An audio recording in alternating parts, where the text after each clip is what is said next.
Награжден Коваленко Ярослав Алексеевич.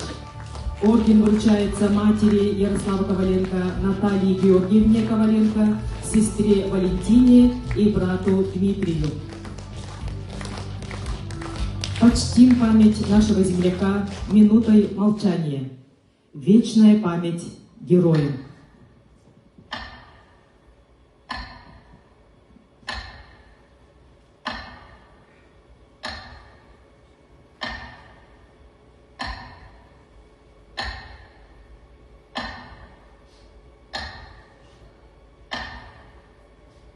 Ярослав был депутатом наследного совета поселка Нижний Бестях.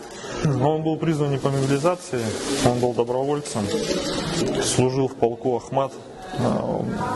Оттуда отправился, 23-го года, в ноябре туда отправился добровольцем, обучался в городе Гудермес, в Российском университете спецназа. Оттуда потом, через несколько дней, они отправились на территорию проведения специальной военной операции. Он постоянно находился в пункте времени дислокации наших войск в городе Попасное. Оттуда выходил на задание в районе населенного пункта Берестовая, Белогоровка. Его за свой характер, за боевой, его сделали командиром штурмовой группы. Он был командиром штурмовой группы. И 28 декабря во время выполнения боевой задачи получил тяжелое осколочное ранение. Во время штурма был эвакуирован в город Луганск. И 4 января там умер в городе Луганске. Он как бы не подлежал мобилизации, у него была бронь.